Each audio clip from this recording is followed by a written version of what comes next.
Today I am going to tell you what happens if a typical MLSS range goes up and down, that is variation. What is the root cause for this kind of problem and how to resolve these issues. First of all, let us understand what should be a typical MLSS range that needs to be maintained along the process. If you prefer satellometer test, then a typical MLSS range should be 250 milligram per liter as shown in the picture, or else if you want to do test in laboratory, then a typical MLSS range should be 2000 to 4000 ppm, parts per million. Now let me show you how to do satellometer test. Step 1, take a empty jar of 1 liter having measurement scale marked on its body as shown in the picture. Take sample liquid from the aeration tank. Step 3, pour this sample liquid into the jar. Step 4, take a stirring blade, put it inside the liquid, mix it thoroughly. Step 5, leave this container or jar for 30 minutes and allow floating material inside the liquid to come down to the bottom of the jar. After 30 minutes, take a reading. Then that reading should be 250 milligram per liter as shown in the picture.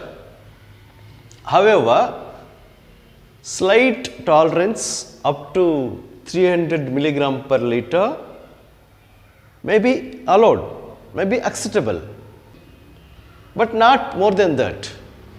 Say for example, if you are getting 400 or 600 milligram per liter reading as shown in the picture, or as you are observing in the picture, then that is considered to be high MLSS. Why we are getting high MLSS in the aeration tank? We are getting high MLSS in the aeration tank because of sudden increase in BOD. What is BOD? BOD is nothing but organic matter present in the raw sewage. Now what kind of problems we will have to face when MLSS is high? Number 1, both aeration tank as well as secondary clarifier will get filled up with lot of solids.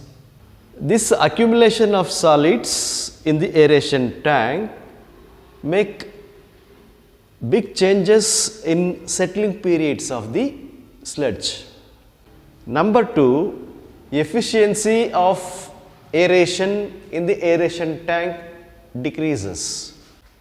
Then shortage of oxygen in the aeration tanks causes what? Leads to what?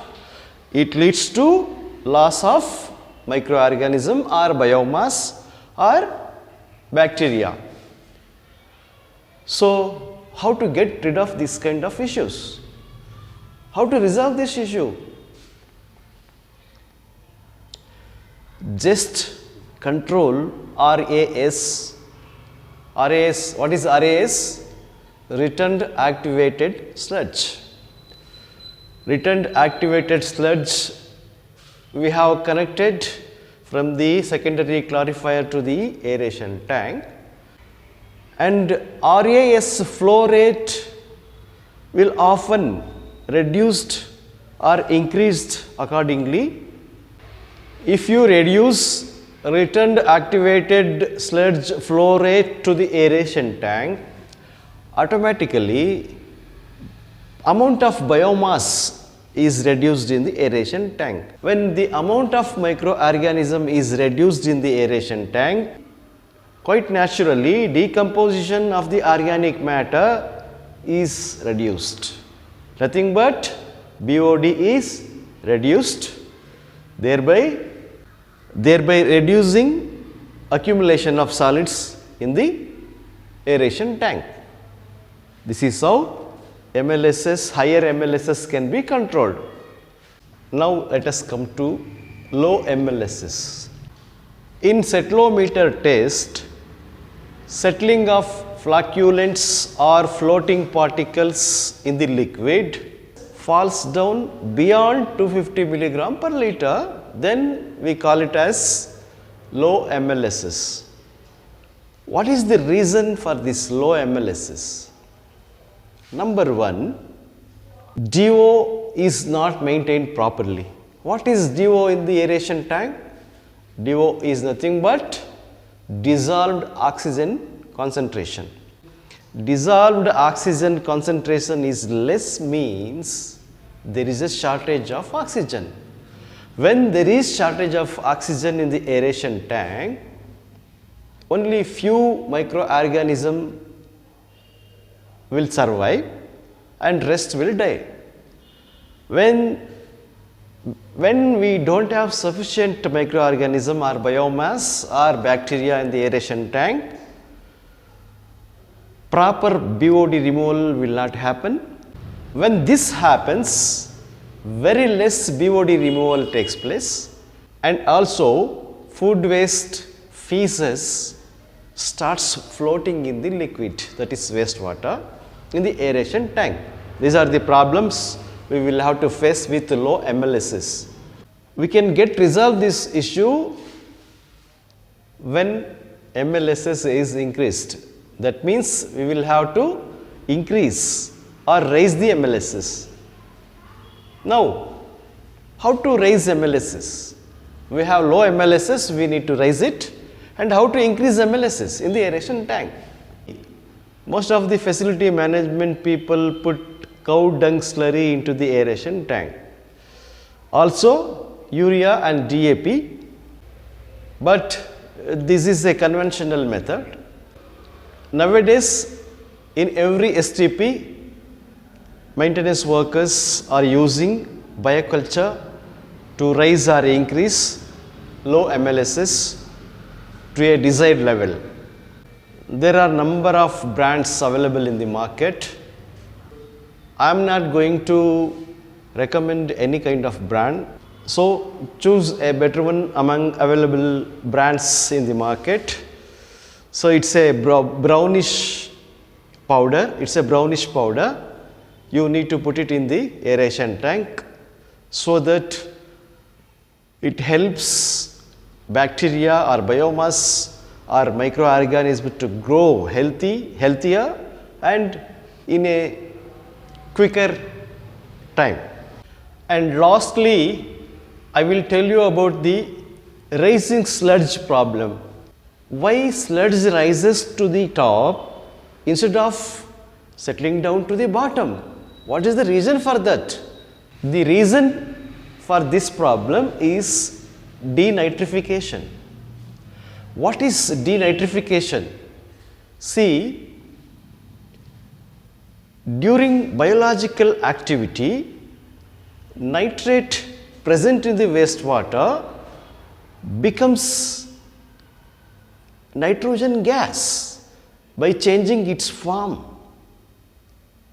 Also, sometimes CO2 will get produced. What is CO2? Carbon dioxide. Both nitrogen and carbon dioxide are gaseous substances, and these gaseous substances will not allow sludge to come down. Instead, will push sludge upwards so that sludge rises up to the top. How to resolve this kind of issue?